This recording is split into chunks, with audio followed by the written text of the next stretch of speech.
everybody. Welcome to Absolute Obscure with Josh and Rory. I'm Rory. I'm Josh. And this is a podcast where we watch movies that you definitely have never heard of in the hopes of finding one that is good. One of these days we'll do it. Maybe today. Not today. Well, this is the closest we've come. Yeah. Easily. So today we watched Rosencrantz and Guildenstern are Undead. Undead, yes. This is by director Jordan Gallant. It was released in 2009. It has 5.0 on IMDb with 841 ratings, and 347 people have logged this on Letterboxd. Now, what is we did talk a little bit. You've read Hamlet. Yeah. You vaguely remembered Rosencrantz and Guildenstern. Yeah, like I think there was an offhand thing where I've heard him come up a few times, but I didn't realize until, and then this movie, like, they outright say, like, oh, they were paid to. Mm-hmm. You said they were like friends of Hamlet who then we're gonna betray him. Go betray him, Right. and then gets them killed. Right. And he's like, haha, or whatever Hamlet does. Yeah, that sounds like Hamlet. Yeah. It's the classic Shakespeare dialogue. Did you know? And then there was Rosencrantz and Guildenstern are dead, which Right. was the like side story as to like what's up with these two guys. Yeah, it was actually what I also thought we were watching briefly. Yes. Because I editing our last episode, I put it in the credits, like, next episode. And I was just like, what was that movie? Rosencrantz and Guildenstern. I was the first thing that popped up. So I was like, clicked on it. I was like, wow, we're watching a Gary Oldman movie. This is going to be so much fun. I can't believe people don't know about this movie. Yeah. And then when I rewatched the episode, it's like, oh, Undead. Did you watch the movie before finishing? I never saw it. No, yeah. Okay, it'd be very funny if you were like so Watched excited, you watched the whole thing, wrote all these notes, No, and didn't then get just that. like, this is an amazing movie. How hasn't everyone seen this? I didn't get that far, luckily. Yeah. But, yeah. So, fun fact, I don't know if you know this. Lion King 1.5. You know that movie, correct? I do know that movie, yes. That is Rosencrantz and Guildenstern are dead, Right. but in the like Because Lion King's like Hamlet. Lion right? King is Hamlet, and then Timon and Pumbaa are kind of the Rosencrantz and Guildenstern. Oh my goodness. But for like a children's audience, and that they don't get killed. I've never wanted to rewatch Lion King 1.5 before, Yeah. but now I kind of do. Yeah, you might get something out of it. Interesting. Probably not. It's Probably probably not good. Yeah. I was actually pumped though watching this movie. Well, I guess should we describe it a little bit? Yeah, well, we Yeah. could get into it. Well, why I was were gonna you say pumped? I was excited because I'm actually a fan Yes. of the director. And yeah, one of his movies I really love. It's another indie movie called Alter Egos, and a few of the same actors popped up. So I finally was like, I have to check if this is the same guy, and Yes. it is. It's another silly movie. I think it was a few years after, so I think he had landed on something. I think the only problematic thing is Danny Masterson's in it, which is this. Someone's always going to bring down the production, right? Yeah, But yeah. Other than that, great movie. Other than that, well, it's all. I know that's on the list because I'm pretty sure none of his movies have. All of his movies fit our criteria of under 1,000 That ratings makes me on excited. everything. Well, I have it on DVD, possibly with special features. So Ooh, and we'll could do a see- deep dive on that We one. could do a deep dive. So Rosencrantz and Guildenstern are Undead. This is the closest we have ever come to watching a good movie. Also, I think the fairest, like, some of the other movies we've watched, I feel like the IMDb ratings have been higher. I think Yes. 5.0 is like It's a fair, like, I wouldn't fault anyone for putting it that low. Yes. I liked a lot of a good chunk of stuff. I laughed a lot. Mhm. And It's funny. yeah. The only major issue, there's like little things here Little and there, things, yeah. of course.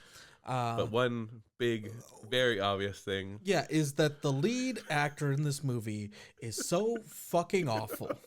And he hates everything so much. I can't believe they kept him on. He didn't try in a single scene. Who did he know? I don't know. I actually thought midway through the movie they were shifting to the best friend Yes, being the lead as character. they should have. They definitely should. The guy with like an ounce of charisma, please, dear God. And also, he had more than an ounce of charisma. Yeah, he was great. The best friend, was played by Chris Lemke, who Oh my God. we were both fans of. Yeah. In that we love him in the Final Destination 3 movie. Yeah, I love a goth guy. He's great at that. I recognized him immediately. I've Yeah. watched that movie so many times. He's also the lead in Alter Egos that I love, which Yes. is pretty awesome. He's great in this. He is having so much fun. Yeah, he's super. He plays like a. You almost want to hate him because he's like a little bit annoying and squeaky, but he's kind of charming and gets away with it. Yeah, and he just does that role so well. Yeah, the border on problematic with one scene that we'll probably get into, but he kind of plays it off well enough. Yeah. But the lead actor is Jake Hoffman, who you've seen in another movie. I have. Yes. And you know what's funny? Like, were you gonna say Click? Yes. Yeah. He was in the best scene of Click that everyone remembers. That's what I was gonna say. This guy brought the emotion in that movie. Yes. That's all I could think of the whole time. I was like, this guy has range. Mm-hmm. What is he doing? He's not trying at all. It was so. It made me so angry. Like complete deadpan the entire time. Literally almost falling asleep. It looks like on screen. I don't know if he just needs the Sandman there to make it happen. He's still acting today. He has like a TV show right now where he's the lead on. No, it was really maddening that he's capable of doing good, and then he was just like, I'm not going to try for this one. Yeah. Shall we get into it? Yeah, sure. So, the first scene of this movie, this is also like a complicated movie while also not being complicated. I legit was like, I think I started it. And I was like, I don't think I'm going to be able to write notes for that. I think I have like 4 pages of notes just because that's like enjoying a lot of things. Yes, yeah. So we open on a woman doing her her dance rehearsal in this like a one-woman show type thing, ballerina kind of thing. I feel like that's what it was. Yeah. It's really bad. I forgot. I didn't write down the title of it, but no, and she dies immediately. Yeah, you see a shadowy figure kind of walk by, and then the lights go out. And then she's like, "Oh, I still have more time." And then in her dressing room, here appears our villain of the show. Yeah, Joe Vantamiglio. Joe Vantamiglio from The Sopranos. Oh, so good. Wearing a terrible wig. Terrible wig, terrible makeup. Terrible makeup. Loved it.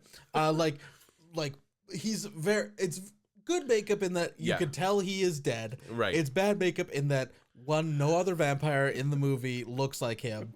And 2, nobody is just like, why do you look like that? I just think I love that he has so much fun in this role. Like he's just like, oh, you want me to be a camp vampire? Yeah, I can do that. He's supposed to be like Hungarian or Romanian. He's putting on an accent. Yeah, he's having so much fun. Because his character's name is Theo. Theo, yes. We also find out that he's Horatio from Hamlet. From Hamlet. Yeah. We do not know Hamlet. I feel like if people who know Hamlet would get more out of this. You know what? It did make me be like, I should revisit Hamlet a little bit. Yeah. Like the movie and not the book. We're not going to read. Come on. Yeah. The fact that he's called it a book and not a play might be might signal where he stands on Hamlet. Yeah, for sure. But yes, Theo, he approaches her and he seduces her. I also want to say he has the grossest facial hair you possibly could have, in that he just has the soul patch legitimately just under the lip, like nothing on a chin. Very gross. Love it. Love it. I wish I could grow it. No, you don't. It's a curse. Yeah. So he kills this woman, and then we cut to the lead, and he's lying in bed next to a beautiful woman. His name is Julian. Yes. Wakes up next to a girl, and his ex. Do we find out she's his ex right away? Yes, we found out she's his ex right away. What's her name again? In the movie, it's Anna, played Anna. by Devon Aoki, who Devon also Aoki. love. This was Devon Aoki's final movie. Oh, really? Before she retired from acting. Oh, wow. Yes. Okay, I guess in my head, she had done Sin City already. Okay, yes, crazy. Sin City was 2005. Wow. Yeah, so this was after this. She called it quits. This killed her. This working across from this asshole is what. Yeah, trying to demonstrate any sort of chemistry with fucking Jake Hoffman ended her career. Unbelievable. Now I hate him even more. Yeah. She calls him and is just like, hey, are you picking up my dress? Because they are broken up, but still friends. Friends? Yeah. Despite the fact that he has no charisma. Yeah. He is a blank slate of a person. He's also just a bad person. An asshole, yeah. He's the amount of movies that we're watching with assholes with undeserving girls is alarming. Yeah, and they're all by writer-directors. And a lot of them are about, like, wanting to be in the film industry. Yeah. So, it's a weird, what a coincidence. A trope. So the girl beside him is just like, hey, what's up? What are you talking about? A girl with? Yeah. And because she's also like the girl Anna is giving him like, oh, you're not just getting up, right? He's like, no, I was at the gym earlier, or whatever. I'm at the gym, and then they leave his room, and to discover that he lives in his dad's office building. Yes, is he a doctor? His dad is a doctor. He lives in this office building. I don't know if the dad also lives there. I don't think so, but it's very confusing. It is confusing. Mostly because you do that? I don't. I feel like you can't just live in an office building. I mean, maybe. I don't know. The dad admittedly, we don't see him doctoring too much. But the funniest part of this for me is the woman is like, I thought you lived alone. I'm just like, did you not see the literal doctor's office that you walked through to get to his room? This is my reception area, and here's my bedroom. Would you care for some saline fluids? Yeah, no, that didn't make a whole lot. Whatever. It was fine. First attempt at a joke. Yeah. Not quite into the movie yet. No. But oh wait. So earlier you asked me how long did it take me to get on board with this movie. Yeah. This is the moment that I was like, I might have lots of fun with this. Okay. Because we meet my favorite character, Hugo Pepper. Oh, very good. Oh, I love this character. So he's a hypochondriac who visits basically this doctor every single day with a different ailment. Yes. And which in the son is on like a first base. He's like, hey, how's it going, Hugo? Yeah. It's just a silly thing, but the actor does it really well. I can't remember his name. And I think it turns out like in this scene, at the end of the scene specifically, the dad and son go into the doctor's office to talk. Yeah. So it's now just Hugo and the one night stand girl, and Hugo's just like, hey. So great. It's great. I do know that this actor, he was also in the Darjeeling Limited. Okay. He's a big character in that movie. But he's also mostly well known as he's like a fashion designer, like a famous fashion designer in New York. So crazy. And he's dressed very well in this movie. I think that's something that he's just like, I always dress well in my movies, no matter what. Even if I'm a hypochondriac? Even if I'm playing Hugo Pepper. Hugo Pepper's going to look sharp as fuck. Good name. Hugo Pepper's a good name. Great name. The only good name in the movie. Yeah, attached to the doctor's office. Oh, and then so the dad basically is like, "Hey, you need a job." Yeah. I got you this job interview, right? I called around for you. I got you this job interview. His dad says like, "It's hard for me to see you like this." Yeah. Which I'm just like, what father is like, I don't want my hot son to be a slut. Because the one night stand, like, conventionally attractive woman, and we'll see him with other one night stands, they're always just. It's very funny because they're always topless. Yes. They could only get it with topless, though, because they always they fall asleep, no bra, but... No covers. No covers. You know how you sleep just naked on top of no sheets? I mean, that's how I sleep, but I feel like that's not how you're supposed to. And then, I took it more as like he doesn't like him slacking. Yes. Like, yeah. Yeah. Which and maybe stop being a prick all the time. Show some goddamn energy. Just care at all. We don't ever meet his mother. Maybe he needed a stronger mother figure. I think that's I think that's what the director was going for. So yeah, the dad is like, "Oh, I got you this audition, a job interview, go talk to someone about a job. I think for directing a play." Yes. And like and then the son's like, Did he say I don't want to direct anymore? I don't direct anymore. Yeah. But then the dad's basically like, guess what? Do this or you're out of the room. That's my doctor's office. Or else I get an EKG in there and I up our business 20-fold. Yeah. So he basically, I guess, has to go now he's between a rock and a hard place, right? Yeah. He's got to go at least talk to someone. Mm-hmm. So he goes to the theater, and what Linda? Do you have the old man's name? We meet a creepy old man in an alley. We meet a creepy old man who's dressed like a priest. Mm-hmm. Like the theater looks like a church from the outside. Yes, definitely. So I thought I'm confused why. I thought he was getting a job at a church for sure. Yes. Yeah. We meet this creepy old man. He sneaks up on him, and the old man's just like, "Oh, you're here for the job interview." And there's another bit here where he's like, "Oh, I specifically requested it." Oh, because he's like, I'm answering the ad." Yes, I'm answering the ad. And he's like, "Oh, I specifically requested a tall Austrian man." Yes. Was that what he said? And then he's like, and then he's like, no, the theater director job. He's like, "Oh, yes, that ad." Yes. So I was like, "Oh, I think that's where I was like, oh, interesting." Wait a minute, maybe this movie might be pretty good. So he goes in and he meets with Theo and Theo's two hot, horny chicks. The Dracula's brides of the movies. Yeah. I don't even know if we're given their names really. We are, but they're so crazy. I think they're I'll pull them up in a second. But we're told they're the costume people. Yeah, we're told they're the costume people. They don't wear May clothes for costume that makes people. Costumes very most easy of the if you wear don't wear a lot of clothes. But then it's very funny because he's introduced to Theo, who's like, this is the owner of the theater, and also he wrote this play. Yeah. And they're like, we start next week.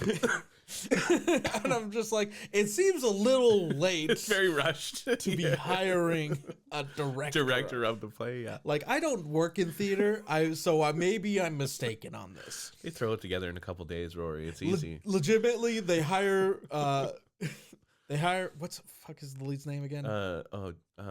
Julian. Julian. Yeah. Also, the girls' names are Zadeska and Lyuba, which we're gonna remember those.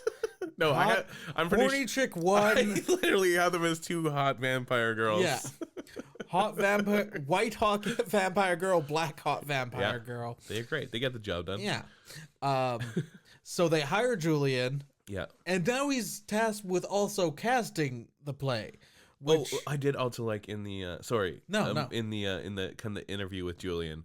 Basically, all Theo asked him is like, do you have any health issues, like blood issues, like iron deficiencies, or this was very fun and very B? Yeah, I really did like that a lot. Yeah. Do you have a hepatitis? Yeah, that was a good scene. Yeah, everyone in the movie works except the lead. Literally, but the lead is such a black hole. He drags in the middle it all of it. down. Yeah, drags all. That's of it I think down. what it took me so while to get into it. I couldn't find the what they were going for. Yes. Yeah.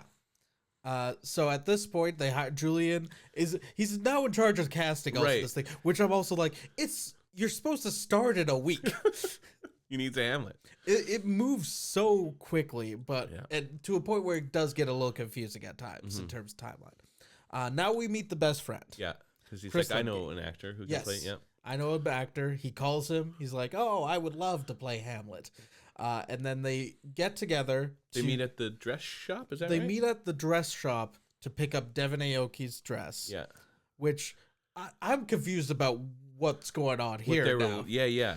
In that, like, why did Devon just go get the dress herself?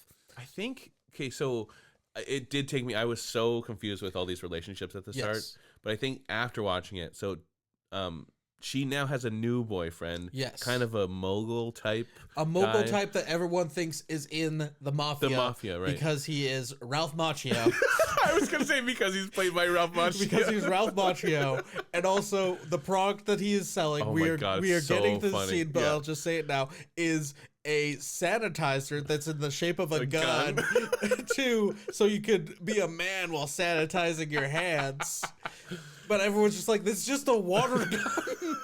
And he gets so pissed off every time. Yeah. It's great. It is good. And so I think she couldn't go get the dress because they were going to like a, I don't know, when you reveal something to the press, like a press junket kind of thing. Yeah. So I think she had to go there like ASAP. Okay. And then I think, so he was nervous about going because it's her new boyfriend. And he's worried that guy's going to be all like protect him. Yeah. Because they do think he's in the mafia. Right, that's another thing. Yeah, so he's just like, oh, your boyfriend's gonna beat me up. And she tells him, oh, he doesn't know that you're my ex. Oh, and we also, I think, find in this scene that he cheated on his girlfriend with a stripper. Yes, right. It's like, what the fuck? And he's like, Chris Lemke's, he's just like, who doesn't do that? I'm just like, most people. What are you talking about? You fucking prick.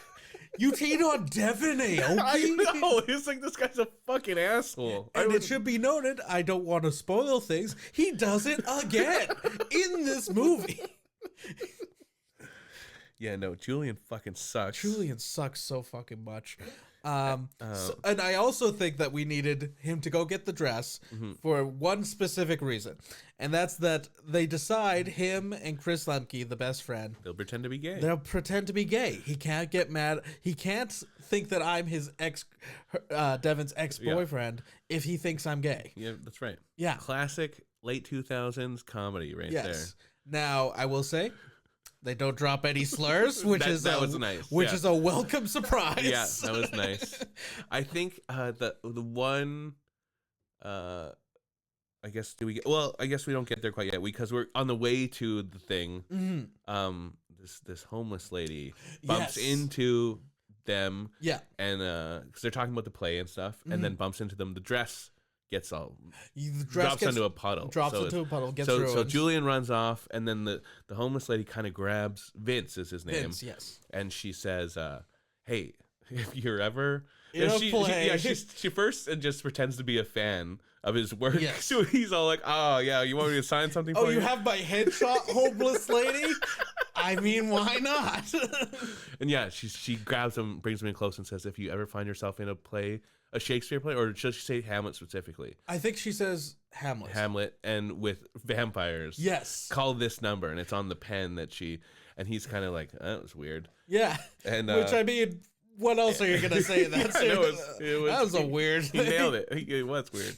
And then, so yeah, we go to the press junket thing. The press junket, which I think is happening in his house. In his house, yeah. Which is very strange. Yeah. Press junket for this, again, hand sanitizer water gun. Ralph Macchio, very fun in this movie. Called a Germo Whack. Germo Whack, yes. Playing into and it's also the tiniest little gun, too. It's so small. And yeah, like you said, he's just so mad about anybody bad-mouthing it. Mm-hmm. And so he gets it. This is also, I don't think Devin Aoki, I'm just going to call them by the actor name. That's fine. Explains to him who these two people are. They just kind of wander in. Yeah. And then in the middle of his pitch, he's just like, who are you two people? And they're just like, oh, we're gay lovers. We're gay lovers. He's like, all right. Yeah. And then there is, because this is when you were saying that this one reporter lady, she's like, isn't that just basically a water gun? And he's like, I'm gonna rip your fucking head off. He loses it. And then what I think he says also something about I would expect a girl with a great set of tits to understand anything about it. She's like, what? Yeah. And then immediately, and everyone in the room is just like, yeah, he's not wrong. No one corrects this man. All the journalists are just like, oh, we get you. I mean, if they all think he's in the mafia, I don't know. And then because Vince sits down and immediately drops the gay thing to hit on the one. To hit on the one woman, yes. So that was the one thing that I was like, okay, that's pretty funny. Yeah. So while Vince is hitting on this woman and the press junket continues, Jake takes Devin Aoki. He's just like, I gotta talk to you in private. And they go to Ralph Macchio's bedroom where they turn on the lights. Immediately, sexy music starts playing. He's got like disco ball comes down. Yeah, the Quagmire setup thing. Yeah. And he's just like, what is this? What's happening? This is the scene where we find out that the reason that they broke up isn't because he cheated on her. It's because he can't say, I love you. Oh, boy. Which, what a fucking pussy. Yeah, no kidding. Just a piece of shit. Oh, man. Listen, Devin Aoki, I love you. No kidding. Oh, I can say that now. Oh, I was so happy when she showed up in this movie. It's great. She's great. I wish she had a longer career. Yeah. I actually, until you said she's like retired, I was just assumed I hadn't seen any of her work in a long time. No, I think she became a mother too. I think she was just like, I'm gonna stay home with she's kids. happy, That's how easy it is, Julian. What the fuck? You piece of shit. So they talk a little bit in here, but they are interrupted when Ralph Macchio drags Vince into the room, being like, he was feeling that reporter's boobs. And then so they had to be like, no, women love when gay men touch their boobs. We feel comfortable when they do it because we know that they don't have any ulterior motives. And he's kind of like, oh, okay, is that true? Yeah, that makes sense. Yeah. This is a fun movie. It is fun. What else? I also just want to point out that the journalist's her name was Cookie. Was it really? Did you see I it? did not know. That's so great. Her name is Cookie. And I'm just like, okay, like, why? I just don't understand why more than anything. But it's a Cookie signing off. That's great. I love it. So I think, now, Julian takes Vince to Theo. In a nightclub. Yeah. Oh, right. Yeah, they do go to a night. So they go to a nightclub because Theo's like, I won't hire him unless I can meet him. Yeah. Because he also wants to ask about his blood. Yes, he does the blood questions again, which is again great. And Chris Lepke's just like, yeah, that's fine. Then we see the vampire at work, the seduction at work, where he sees somebody on the dance floor and immediately is able to like bring them in to dance, and they grind like middle schoolers, and then the two hot vampire chicks join them, and Jake and Vince are just like, wow, okay, and then they get kicked out of the club, the two guys, and then Vince has a vision, or I'm not sure if it was a vision or if they ran away really quickly. I assumed it was quickly run away, but of the three vampires, Theo and his brides, the ladies, eating the woman that they were dancing with, like sucking her dry. So he kind of does like a double take, like rearranges his eyes, and then they're gone. Yeah, and it was So now we flash forward to the next morning again. Julian again wakes up with a hot chick in his bed. And this time Anna comes over, right? Yes. This time Anna comes over. Hugo Pepper is there. Hugo Pepper always there, yeah. And she says, hi Hugo. Anna, I love that the ex-girlfriend's on a first name basis with Hugo. And right, okay. Do they then go to the theater? Yes, they now go to the theater. Right. I think she mentioned earlier wanting to be. She's like, "Oh, you're casting this play." Yes, because she's an actress as well. Everyone is an actor and actress. Yeah, and he was kind of like played it off, like, "No, I don't think there's any room for it." Yeah, he doesn't want to cast her because he's a fucking dick. Yeah, and then Theo sees her, and is immediately like, Ophelia. Yes, that happens like a little later. Okay, because I didn't take any notes for the next little bit. That's what it appears to me. Because they start rehearsals now. They decide to cast the Rosencrantz and the Guildenstern. Sorry, my one note is Rosencrantz and Guildenstern are lame. Yeah, they are. This is also not a great thing. Like it was like trying for humor. It just didn't work. Where it's just like I can't remember which is which, and that's kind of the point. You're supposed to get them switched up. Okay. In a lot of productions of Hamlet, the actors will just switch. They will switch. That's funny. It's very fun. Oh, I'd love because that. They're just it doesn't matter. Of course, that's hilarious. So Rosencrantz, one of them is like a serious trained actor. Trained actor who's very bad, and he keeps being like, we can only have Guildenstern. It doesn't have to be both of us. You can give me all of his lines. Yeah. And then the other guy, I hated. Spanish stereotype? Like I thought it was like a stoner dude. Yeah. I don't know. He talks in a lot of like, I don't know, dudes, and it's really annoying. Yeah. They're just kind of dull. They're just not great. And they're supposed to be the leads of this play. Like, wait, well, I guess not. No, because the play is Hamlet. Yeah. But with vampires. They never get into the logistics of what gets changed in the play to make it, like, different, because they're all constantly dying and coming back to life in the play now. And we never really touch on what's happening in the play. No. It's yeah, those two suck. We start rehearsals. We get a lot of montages of rehearsals. There is of a lot play, of rehearsal montages. which are they can be a little fun. They're having fun with it, and then we cut to to Julian falling asleep in the chair. He's such a prick. He's not even watching the fucking rehearsal. The only things he does is anytime Ophelia and Vince are going to kiss, he's like, all right, we can cut there. Yeah. Like, oh, you're such a prick.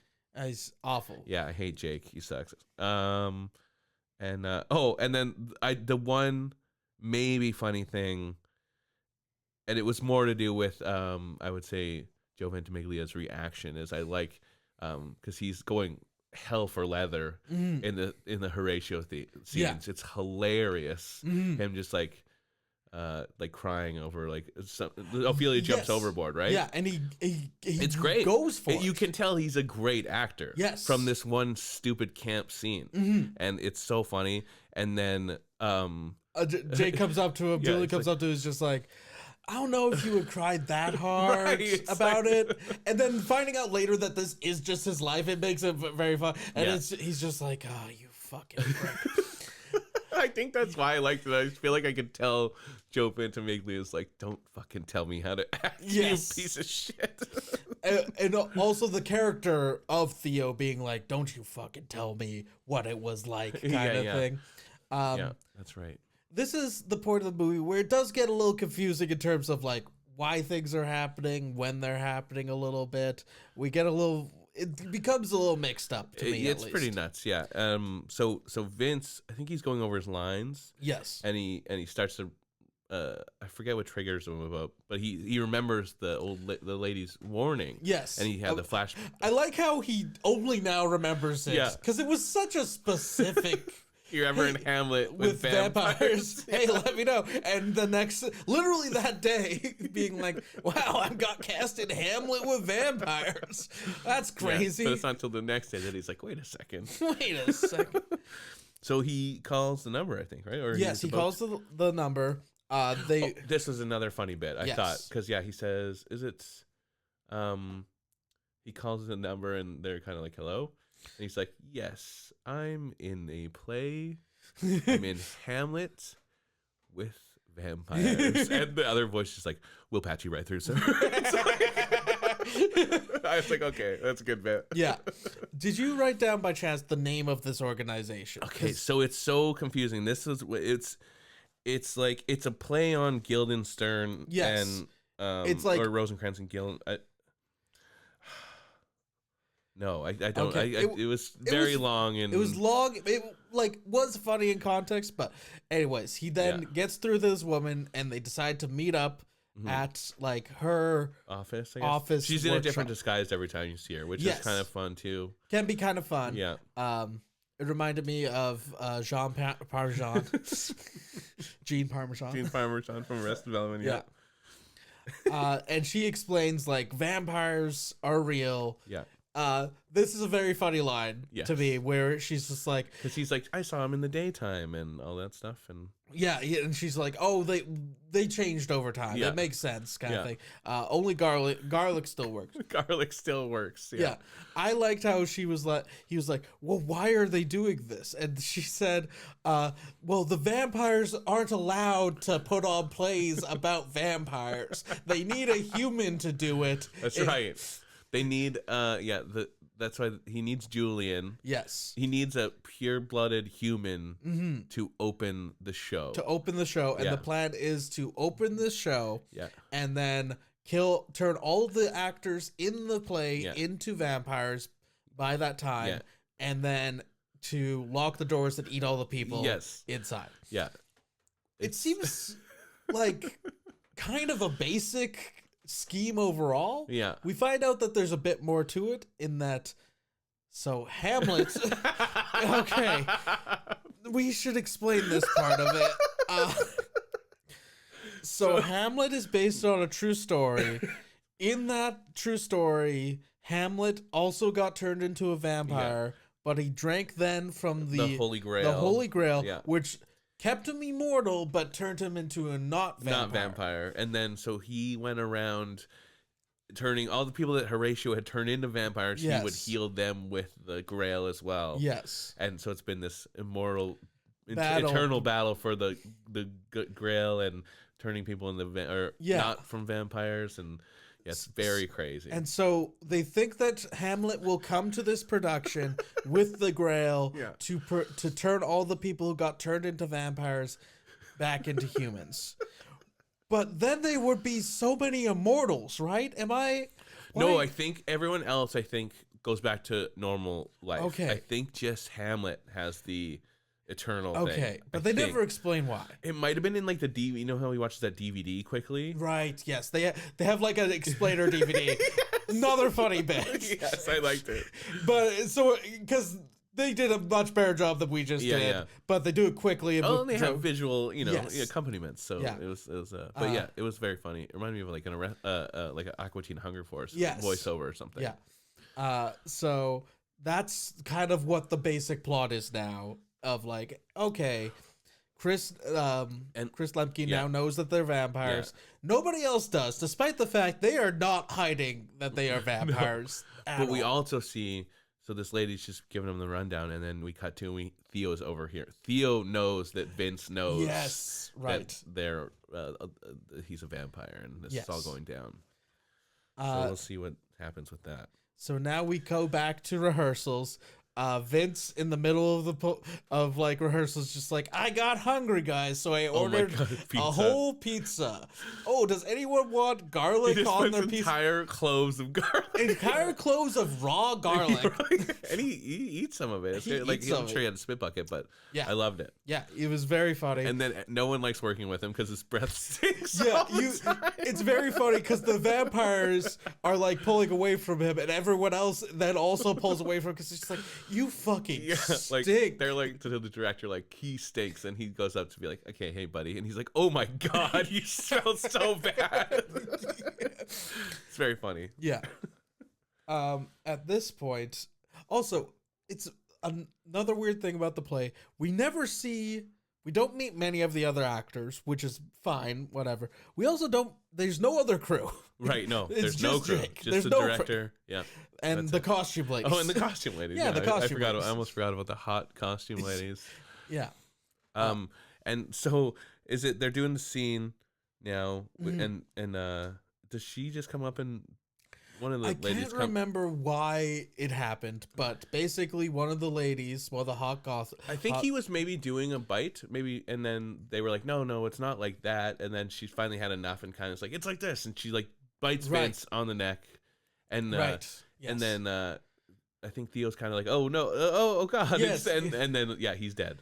Yeah, no, she doesn't turn him into a vampire. He dies. Yeah, so Vince is gone. Yeah, that's when I was sad because I was like, oh, we're stuck with this fucking asshole Julian. Shit. But it's very funny because he dies. They have the funeral, I'm pretty sure, within 3 hours of him dying. Yeah. It's immediately. There's no family there. It's just the cast of this play he was in right now. This is one of my favorite lines too. They're at the funeral. I was so confused that he was dead and in a casket immediately. They cut to him in a casket. Yeah. and also Julian, like, to really drive home his terrible acting, his best friend dies in front of him, and he's like, what happened? Like, it's like, oh my god, I fucking hate you, man. It's terrible. It's awful. But my favorite part is at the funeral, and the girl who killed him is like to Theo, like, did I do good? And he's like, no, we already made the posters. What are we? It's so hilarious. I was confused as to why she was there, because I'm just like, she murdered a guy, and I was just at his funeral. But they later explain it being like, oh, he had like some sort of freak accident, sort of like reaction. Right. Oh yeah, it was a bug bite. That's what. Yes. Yeah. Right. Yeah. And then Theo keeps going up to the cast, and be like, wake up, wake up. And he's so funny in this movie. So funny. Yeah. He's like, I know, I can feel you. Yeah. I can feel you. Wake up. It's good. So then. So now that Vince is dead, and there's only, like you said, 3 days till fucking showtime, the only one who could possibly step in is no charisma Julian. Yes, so he's got to play Hamlet now. Yeah, which also doesn't work for Theo because he needs all of the cast to be vampires, but he needs the director to be human. Yeah. So it's a little bit of a kerfuffle for him, but it's never really explained how he would get around that. I don't think. Right. No. Yeah. I think he just kind of rolls with it. Yeah, he's just like, whatever. And then so I think there's a little scene with Devon Aoki and Ralph Macchio. Oh my god! So Devon Aoki after the funeral goes back to Ralph Macchio's place.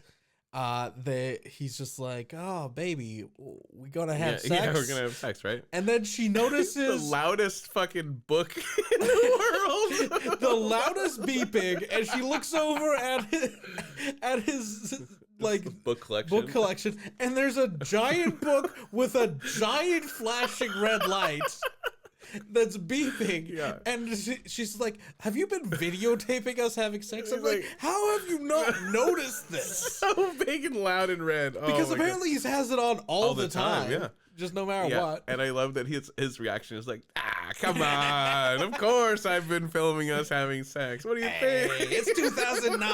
That's not a crime. That's just a wacky prank. So yeah, she's pissed, leaves. Yeah. And then I think, does he also, do we find out that he's like, because he says something about, he ran like background checks on people, right? Yes. This is when he is just like, hey, those guys weren't even gay. Yeah. And then so he thinks Theo's weird, right? Yes. So he's like, he calls a guy to be like, hey, I want you to look into someone for me. Yeah. So this is the time where we Julian now, since Vince is dead. Yes. The underground organization contact him. Yeah. And this is where we watch the explainer video DVD, that is an animated sequence. Yeah. Now the director I looked up, he did like study animation specifically. Cool. Mm-hmm. You wouldn't notice. It's very crude drawing. That's why I said it reminded me of Aqua Teen Hunger Force. It's very much just scribbles. Yeah, it's like, it's good for you. It was a nice swing. It's very ugly. It's not fun to watch, unfortunately. But yeah, it does the whole story like we were talking about, the Hamlet, curing people, drinks the Holy Grail, all that fun stuff. And it also said, I did like this line too in the movie. It says, yes, Horatio always makes his play, and he hires one young controllable human to be the director. Him like a puppet. The marionette guy. Oh, it's so funny. And then he says that and turns all the actresses into his vampire bride. So that also means now that Devon Aoki is going to be a vampire bride. He's like, no. Yeah. Couldn't muster up any fucking emotion for that. And she does. I think this is where she says she thinks Hamlet will show up, or they hope Hamlet will show up and stop him once and for all. Yes. Yeah. So now after leaving Ralph Macchio, she meets up again with Jake, being like, we shouldn't have broke up. We should get back together. And that was everyone's reaction watching this movie, being like, why? This fucking guy? Oh my god. This fucking guy we are underselling how terrible he is. He's so in this bad. Movie. Yeah. It's insane. He's hateable. Like he's like the character itself isn't like the most hateable, but hating his character so much makes us hate his character so much. He put, like you said, he put no effort into any scene in this movie. It's like he's never been on camera before or watched someone act before. I can't believe he didn't get fired from this movie. I feel like they just couldn't. I feel like they were like, we literally have to film. Come on, your own script you casted 3 days before. You're fine. You have plenty of time. That's what should have happened. They should have had him die 3 days before, and then the director should have stepped in and been like, Jordan Gallant could have pulled this off for sure. He would have 100% done a better job than this guy. Not even close. Yeah, for sure. And then also we do, I guess because it's his night now, right? Yes. Where she goes over to his place, and then we cut to Chris's grave. Yeah. Chris Lemke's grave. Vince's grave. And he comes alive. He's back. He got turned. It just took a very long time. Yeah. And he goes and he finds super hot Cookie. Yes. And he feeds on her. He feeds on her. Yeah. Poor Cookie's dead now. Yeah. He ate maybe that's why he named her Cookie. He's just like, time for... I bet 100% there was like a joke in there, and then they were just like, we forgot to mention her name was Cookie. And then they might have cut it last, that's funny. It's really good. And so now Chris is back. They sleep together. It's bad. I can't remember, why did they get in a fight again though? Because the next time I remember, they are not together again. Right. He sleeps with someone else again in between.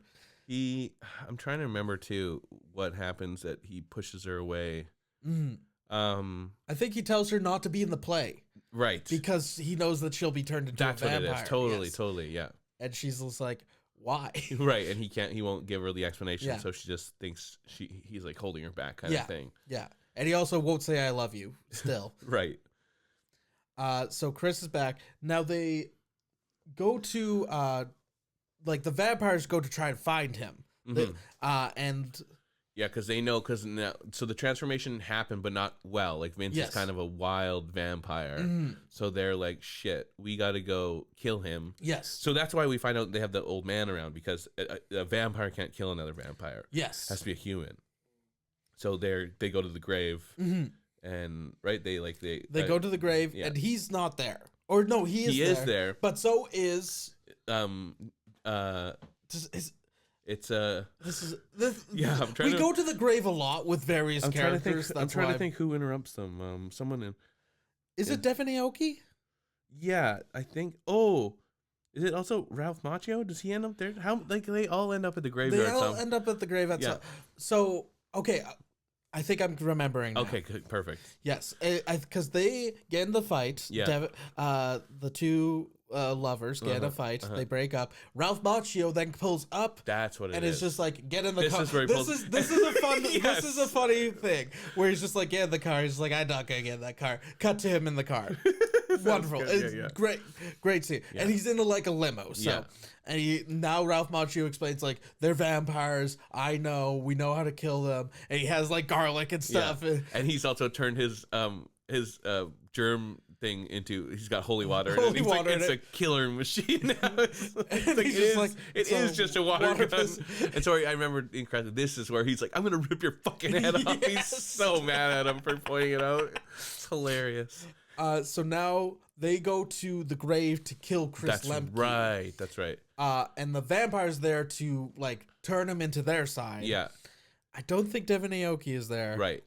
So it's there at the grave, and they have him open, and then they get distracted because they hear Ralph Macchio and Julian coming, and as they turn around, then Chris Lemke comes to, and he ducks out of there. He runs away. Yeah. And then so the girls, I think we did miss. There was one thing because sorry, I forgot about this. No. But after they didn't turn Chris Lemke properly. Theo was like, I'll teach you how to turn people. So they jumped on Rosencrantz and Guildenstern, and then the girls turned them to vampires. Yeah. That was, I think, the only thing we missed. Yes. But yeah, so then so the girls now they fight with Ralph Macchio and Julian. Ralph Macchio sprays them with the water. They're just like, it what does are not they doing? And he's just like, that priest lied to me. So good. Oh man, I'm happy we liked a lot of the same stuff in this movie. And and then so they kind of have a little battle. And is it Julian gets her in the back? Julian stabs one of them in the back. The white one in the back, and she just turns into a pile of bones. I was gonna say this because one of the big thing in any vampire show, anything like that, I feel like you have to come up with a creative way to how do you die? Yes. Yeah. So they kind of evaporate, and then just their bones. Yes, just their bones, and they sound plastic. It's That's so fun. Funny. It's very like obviously like it's meant to be funny that these are just plastic bones. And then later comes I feel like an even more important reason to do it. Yes. But so yeah, and Ralph Macchio's kind of just like, what the fuck? Even though knowing they're vampires, he's like freaking out. These bones are on top of him. Yeah. And then so they're walking away because the other girl ran away. And then so they run there. They kind of take off, and then but she was watching, so she saw them kill her best friend. Yes. Yeah. And seems like she wants revenge. Yes. And we get that immediately. I'm pretty sure that's the next scene Yeah. where Ralph Macchio arrives at his place and he sees a cat outside his door. And he's just like, oh, hello, kitty. Which, who amongst us would not do that? And he just picks up this cat. He's just like, I'm going to take you inside. And you're just like, why are you just taking her? And it's not like he lives like in a house. He's in an apartment. So he's just a cat outside in the hallway of his apartment. And he's like, you're my cat now. And it was the hot goth chick. She turned into a cat. Yeah. This is the only time we see them turn into any animals, so whatever. Because then that was the workaround. Yes. He invited the cat into the house. Yes. Yeah. It is funny because when she turns back into the human version of herself, she is wearing cat ears. Yeah, it had a tail briefly. Yeah. it was a slow transformation back. Yeah. Yeah. And then she kills Ralph Macchio, but on the bed, and we see that the video camera is filming. Yeah, she it. stabbed him with the wooden stake. With the wooden stake that Julian got used from the he used it on the vampire. On the vampire lady. And then also this is a thing. So because this isn't where I was trying to remember where Anna was. She wasn't at the graveyard. Yes. What happened was she kind of at this point after Julian flubbed her off. Mm-hmm.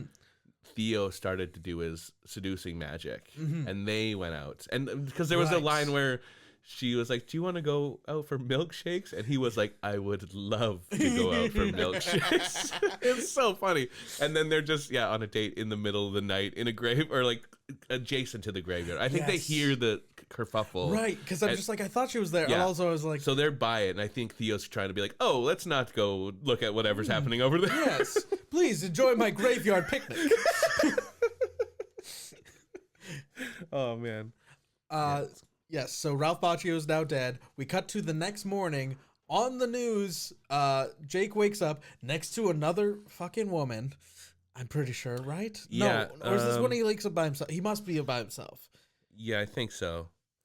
He wakes up by himself, but the news is like, Ralph Macchio, dead. Yeah. And this guy's and this is the guy who did it. This guy's fingerprints were on the stake that and was it's in Julian. it. Yeah. And I'm just like, why do they have his fingerprints and DNA?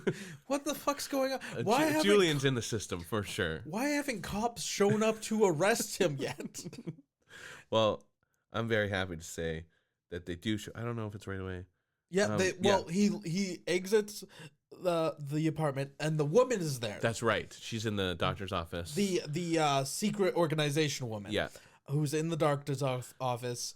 So she because Hugo Pepper's there, obviously. Hugo Pepper's there. With he's also, I guess we haven't mentioned, but he's Sikh, so he's had a turban on this whole time, which now he has a tinfoil turban. Yes, because the woman has kidnapped the doctor. Yeah. And is holding him hostage so that she can help the son. Yeah. And so Hugo Pepper was just like, I've been waiting so long, I had to protect myself. Yes. So he made a tinfoil. It's so funny.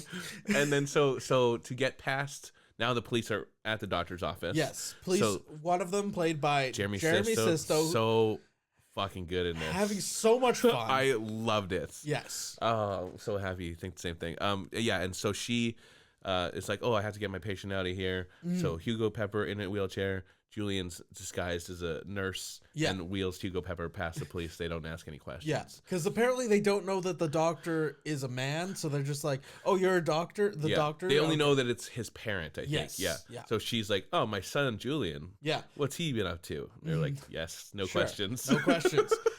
Please go on your way. Two people we're not even going to check. And Hugo Pepper in the wheelchair, I will say he's struggling. So there's just like, yes, he's that's just right. Oh. And and then so they kind of look around the apartment, and so also Julian, since he was with the organization, has just vampire weapons all scattered around his bed. So the other cop who doesn't talk as much, he just bags up all these little axes and stuff with his bare hands, no gloves. He's just like, yeah. And Jeremy Sisto the whole time is he's just motor mouthing the whole time. I love it. He never stops talking, but it's all good. They kept it all in. It was so good. Yeah, and you could tell it was probably a lot of improv. He was just kind of like, I'll just talk about whatever kind of thing. I loved it. And do they? Oh, and I think we also see there's like it might be because I know they do the thing where Anna keeps calling him in the morning to wake him up. Yeah. I think she calls him that morning. She calls him. And she's like, you can tell she's vampire. Yes. She's fully on Theo's side now. Right, yes. Yeah, Looks, that's when we find out that she got turned. She looks a little extra hot. That's how you can tell. Oh, God. Step on me, vampire Devin Aoki.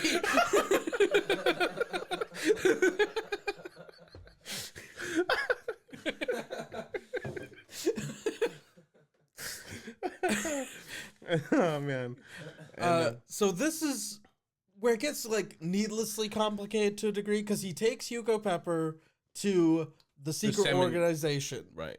They go to the cemetery because that's what Devin Aoki was like. Meet me somewhere. Meet me at the cemetery, and they go there, and he sees that she is a vampire very clearly, and he's like, "Nah, I'm gonna go somewhere else." So now she's one of the two hot vampire ladies. So they're gonna basically.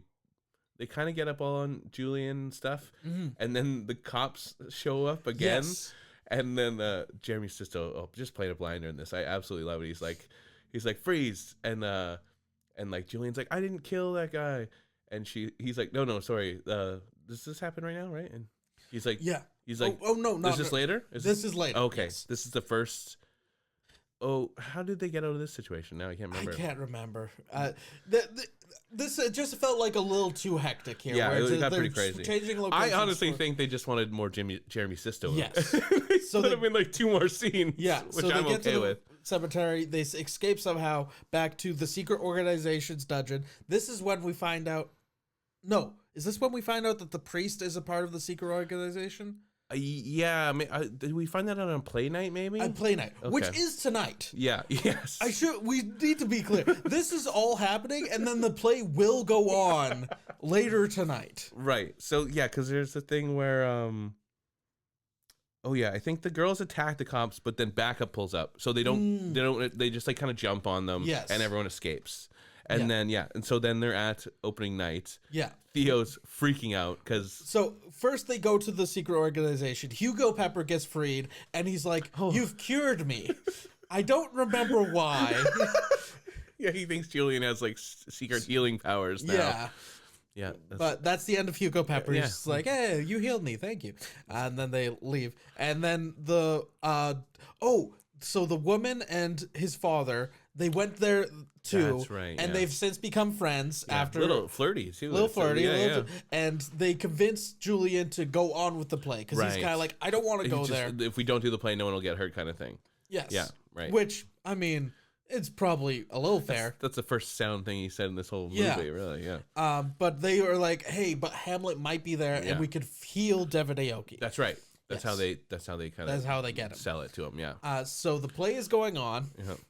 Well, it hasn't started yet, but I love this. So again, this is another Joe Ventimiglia hilarious moment. He's freaking out on Leiden. I have it written down. That's the old man's name. He's like, "Where is everyone?" And because he's like kind of bumbling, he's like, "Tell me!" And he's like, he's about to go on. He's like, "Oh, very good, thank you very much." He's like immediately over it. Yeah. So Julian starts the show and tells everyone in the audience, like, "Hey, just so you all know." These are vampires. These are vampires, yes. And they will probably try and kill you before the show's over or at the end of the show. So if you wouldn't want to, you might just want to leave before that happens. Yes. And everyone thinks it's like a comedy opening. They're like, "Oh, that's good." Which, if he was trying, that would have been a very funny scene. But do we even get into the play, or does this just when Hamlet steps up? I think that we don't even start the play, right? It's like because we do a lot of backstage stuff where. Because I think, again, this is where Jeremy Sisto and his partner show back up. And, now they have their guns drawn. So they had them drawn on Julian earlier. Mm-hmm. And now, so they have their guns out again. And Julian's like, "I didn't kill the guy." And he's like, "No, we know. We found his camera. And that girl right there murdered. We saw it all." And so now does she jump? She attacks them, and then somebody stabs her them in the back, right? And oh my god, yes, she gets stabbed in the back, turns the bows, and the Jeremy is just like, "I think we're just gonna." So we're gonna write this up as a nothing happened here. Yeah, we're just gonna say that she got away. And I love my favorite, the best interaction of the whole movie is like you said, Jeremy Sisto's just been going off this whole time, talking, and he's like to his partner, who clearly they're like. don't say a lot of lines because we don't want to Yes. give you any money. And he's just like, would it kill you to say one thing ever? And the guy's like, I could buy you a beer. And he's like, that would mean so much to me. It's just like, this is my favorite interaction ever. Oh, I loved it. Yeah, and I will say that guy looked familiar. The partner, I did see him in anything, but he was fun at this. He played good facial reactions. That's it. You needed someone to play opposite of that role, and I thought he did it very well. Yes. Yeah. Okay, and now we'll just wrap it up here. Basically, Horatio's on stage. By that I mean Theo. And Hamlet gets up. He's there. Yep. And they go on stage, and Hamlet is just the gayest little twink you've ever seen. He's just such a delight. He's another horror. If you're a horror movie fan, he is the guy who survives the longest in Cabin Fever. Yes. Yeah. The blonde guy. Mm-hmm. And he. So I think because Theo's like, oh, I knew you'd show up. Yeah. I'm gonna send. Hey, get a load of Rosencrantz and Guildenstern, and Hamlet's just like, boom, kills them both immediately. Yeah. Doesn't even try to turn them. No, he's just like, nah. Okay. And then, and also people still think it's a play, so everyone's clapping. They're like, yeah, this is great. Yeah, what special effects. The special effects amazing for this play. And then he gives Theo like, hey, this is your option: either drink from the cup or die. And he's just like, I'll never. And then he slaps the gauntlet out of his hand. Slaps the gauntlet out of his hand, and Hamlet's just like, okay, and just stabs him, and he dies immediately. Like no gone. Thoroughfare, nothing. Which I'm just like, why didn't he do this centuries ago? It seems like he did end it very quickly. Yes. You're right. Yeah. So now the guild gets the cup. This is when we find out the priest was part of the guild because he gets the cup. Yeah. And Julian is like, oh, now we can change Devinoki. And they're just like, there's no time. They do not care about her at all. Yeah, they run away with the I'm just Holy like, what Grail. are you talking about? What are you even doing? Yeah, you've killed the big threat. What do you mean? Yeah. So now she comes up to Julian. They're the only ones left. And they're just like, hey. She turns him into a vampire. They decide to live forever, and we discover Chris Lemke is still alive. He didn't get killed anywhere. This is like happens within like 3 minutes. Yeah. It's very much over. I did have one line that I want to get through because I really loved it. But Hamlet. So after the play's over, everyone's leaving. People are kind of like thanking Julian because they just thought the play went really well, and they're like, oh. And the other thing too, I want to mention with the bones. The other reason for it was because Hamlet did the. Right, Hamlet holds up the skull. At some point, so I was like, that's why they did that. That's good. Yeah. But then, so Hamlet's outside, and Julian's like, oh, thank you. What does he say? He says, thank you, Prince Hamlet. And he's like, please call me Mr. Hamlet. I really like that line. Yeah. And then, so Anna's just a vampire, and he's just like, I love you. He finally is able to say, I love you. Mm-hmm. She turns him into a vampire. And now they basically, the floozies that he's been sleeping with this whole time are now, he lures them in to, because we get a similar thing where phone call, wakes up in the morning from Anna's call, a naked girl or topless girl in his bed again. And she's like, oh, are you just waking up? And he's like, yeah, I got a tasty treat here. And she's like, oh, I'm coming over. I'm bringing a friend. Hands the phone to Chris Lemke. And then she's like, oh, Vince, you're alive. And then I also love, this is the one interaction with the girl, like I felt like she got a good, because he's like, oh, she says something about, he says, I finally tracked down the lady from the organization, like, she can bring over the Holy Grail if you want, we can get our souls back. And she's like, who needs a soul when you have a soulmate? And he on the phone is like, I think you're my soulmate too. And the girl in the bed's like, what did you say? Yeah. Her wake up cue was, she nailed the timing on it. I loved it. Yeah. And and then he turns over and I guess he's a vampire. He's a vampire. He's going to eat her. A little bit of a weird ending, but Yeah. Also, can vampires get erections? They don't have blood flow. They have something flowing through them. Yeah. It's a. You don't have to get an erection to have sex. So. All my vampire knowledge comes from sex vampire knowledge comes from True Blood. So I was going to say Buffy. That was good too. Yes. All right. So that was Rosencrantz and Guildenstern are Undead. Yeah. I think go watch it. I if you want a fun like 90-minute movie, Yeah. it's like $3 on YouTube if Yeah. you want to watch it. I would this recommend is a it. recommend. Yeah. If yes, you Our will. first full Yeah. on like the lead sucks. Yeah. but there's so much fun around. I was it. just gonna say, even talking through it with you, I did realize how much I enjoyed it. Yeah. Yeah, I know. Like Joe Ventimiglia, hilarious. Yeah. Jeremy Sisto, so funny. Fun. Devin Aoki's having fun. Ralph Macchio's having fun. Chris Lemke. Everyone. Literally everyone was on board for this movie except for Jake fucking Hoffman. Oh man, yeah. No, that was upsetting. Yeah. But great otherwise. Loved it. Otherwise. So yeah, I guess I'm just a fan of Justin Galland. Maybe we'll do another one of his movies someday. Hey, we should watch Alter Egos just for the fun of it, Rory. We could get him on this show. I think we could get him on. If he comes, I'd like to hear his thoughts on Jake Hoffman personally. Yes. All right. So we're doing something a little different, not super different, but a little different this time because due to our scheduling, we're going to start doing more back-to-back records just to give us pad some it out cushion, and give us some time to in case we want to are going away for a weekend. Yeah, Christmas coming up right away when we're recording right now. So instead of 3 choices, you chose 1. I'm giving you 5 choices, and you choose 2. Right, and those will be our next 2 episodes. Yeah, I'm excited. And we got some glorious ones here today. Perfect. So your first option is House of the Wolfman. Okay, I like that. House of the Wolfman. Uh-huh. Then we have the Amityville Harvest. Oh, all right. Okay.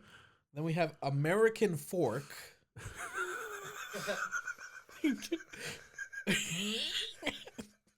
I didn't think American Fork would get you. I just don't know what that could possibly be about. American Fork. Then we simply have 37. Just the number 37. All right. Oh God. Then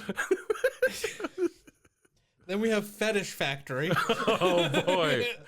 Well, so which one of these is going to be your first choice then, I mean, Josh? we obviously have to watch Fetish Factory. Okay, Fetish Factory. Jeez.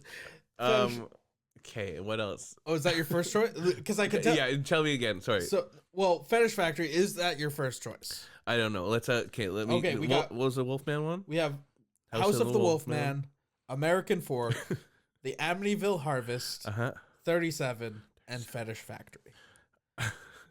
I see. I obviously, if I didn't, I feel like Fetish Factory will just be like Bleeding Hearts or something crazy like that, you know.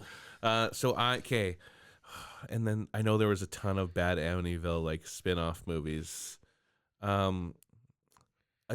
want to see. Can we go for a classic House of the Wolfman? House of the Wolfman. Yeah, that will be your next one. Yeah. All right. House of the Wolfman has a 5.2 on IMDb with 254 ratings, and 207 people have logged on Letterboxd. 5 strangers are invited to a castle under the pretense that one may inherit it. Little do they know what dangers await at the House of the Wolfman. Love it. Very classic. Yeah, approach. I'm excited. I don't want to give away too much, but I do know that Lon Chaney's grandson, Ron Chaney being the guy who played the first Wolfman, is in this movie. So that's a fun little thing. That's great.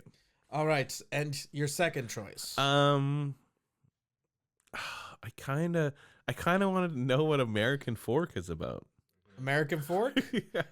American Fork. All right, this has a 6.2. Whoa. On IMDb with off the charts.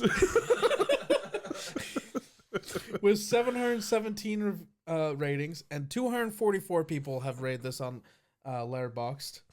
At nearly 400 pounds, Tracy Orbison is a wide target when he sets out to pursue his dreams of acting. The grocery clerk finds an assortment of people waiting to dash his dreams. His acting coach, who has designs for his pickers... Such a long... who has designs for his sister Peggy, his juvenile delinquent friends who suck him into their petty crimes, and his God-fearing, self-loathing mother. Through it all, Tracy remains irrepressibly upbeat, convinced he is destined for something big. All right. Listen, 6.2 on IMDb. That is remarkable for us. So unheard of. I think. unheard of. Yeah. That's the highest we might ever get. So you can look forward to those for our next 2 episodes. But until then, thank you guys for listening. If you guys enjoyed this, please share the show. You can also follow us on Instagram, Twitter, all of the social medias at Absolutely Obscure Pod. Thanks to producer Aaron Campbell. Yes, he's doing great. He's sticking around. Yeah. And thanks to Matt Prince for our theme song. Yes. A lot of fun. And thank you guys so much for listening. Thank you, Josh. Thank you, Rory. We never thank each other. Hold my hands. Bye, everybody. Bye.